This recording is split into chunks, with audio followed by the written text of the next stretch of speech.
Space Marine 2 is one of the most fun times I've had with a game this year. I'll break down why I think Space Marine 2 did a good job with the combat system and why it feels so fun to play. Even after 35 hours, the game still has me excited to play more.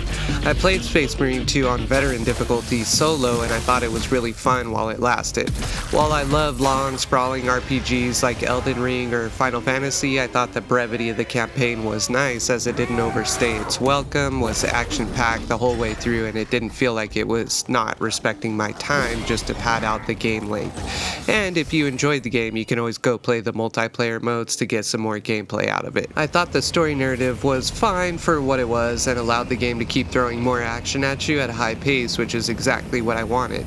I would have been annoyed if there were longer cuts in the action just to dump more exposition on me. There were some parts in the story that felt a little contrived, like when Chiron goes berserk and you have to cover him, but there were also moments that were legitimately badass, like when the chapter master Marneus Calgar showed up for the first time. I feel that the gameplay is the most important aspect of any game. If the gameplay isn't fun, the game is not worth playing in my opinion. Games like Hellblade 2 have showed us that you can have amazing top-tier graphics, but if the gameplay is boring, it's just not going to be that much fun.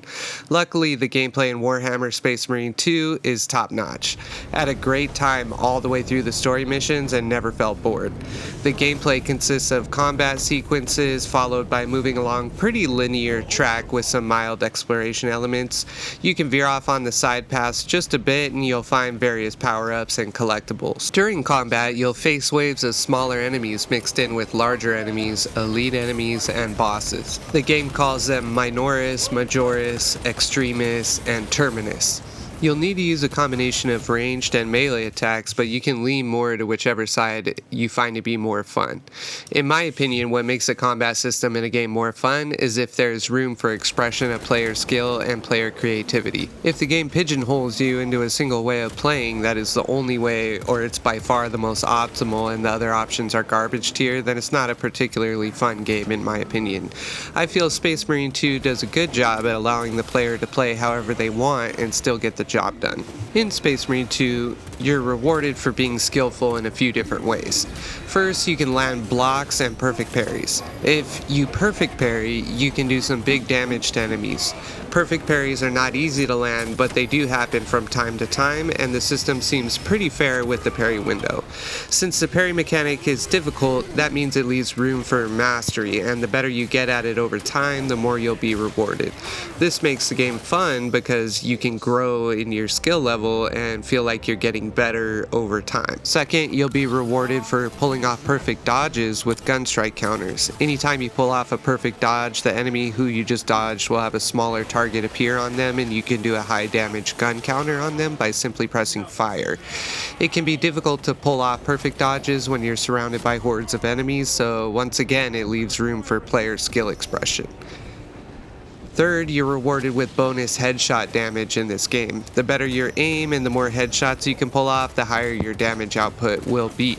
Anytime you get a headshot on an enemy, your target reticle will have extra indicator lines on it, indicating you got a headshot. Lastly, knowing how to position your character, kite enemies, when to dodge, and when to parry are all skills you can learn and get better at. The process of getting better at the game feels fun and addicting.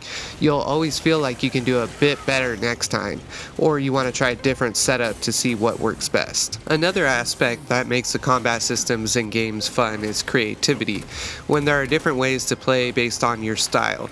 In this game, there are a lot of options and they are all viable. You can go at it as a sniper with a combat knife for backup. You can go with a mid-range, slower firing plasma weapon that does high damage. You can also go with semi-automatic rifles that do high damage and high headshot damage, or faster firing carbines that spray down enemies quickly. If you prefer the melee combat, the melee options are also very powerful. The Thunderhammer does high damage at the cost of defense, or you can go with a more well-rounded chainsword or power sword. With so many options available and most of them being very well balanced, it makes the game fun and gives room for replayability. Although there's no perk tree in the campaign, once you go into the multiplayer missions, you have 6 classes that you can choose from and they all have different perks. The perk upgrades are actually meaningful and you can change the way you play versus other games that give you like a 2% damage increase, or games like Stellar Stellar Blade, where you have to spend skill points just to unlock a basic combo. In Space Marine 2, all your combos are unlocked right out of the gate, and your upgrades actually feel rewarding to earn and can mix things up and give your class a fresh breath of air. There are a pretty good amount of enemy types in Space Marine 2. I think the developers did a good job in having a good enemy variety. On the higher difficulties, the enemies will not hesitate to wreck your day. You'll be flanked, surrounded, knocked around by larger enemies, and stun locked and held down by enemies like the Lictor. This makes the combat fun and challenging. I had to replay the first mission on veteran difficulty a few times because the enemies were just so relentless. If you don't land your parries or get the heck out of the way, they are gonna mess you up. The boss battles are also really satisfying, and on veteran difficulty they provided a fair amount of difficulty, which made it pretty fun. I think the Carnifex and Hellbrute both killed me at least once each when I first ran into them, which upped the stakes a bit for me. I think a well-designed boss battle won't let you just mow down the boss on your first try unless you're playing really well. I played the game on a high-end PC on max graphics and it looks phenomenal. It's definitely up there with the best looking games I played this year, like Black Myth Wukong and No Rest for the Wicked. I'm not a graphics snob. I love indie games that focus more on gameplay and have basic graphics, but I can't deny a beautiful looking game with great atmosphere will make me more engrossed in the experience and can lend itself to the overall enjoyment quite a bit. While I do think that a great story can add value to a game, I prefer a more passive storytelling approach like Bloodborne or Elden Ring. The minute I start feeling like I'm watching a movie versus playing a game, it makes me want to start skipping cutscenes.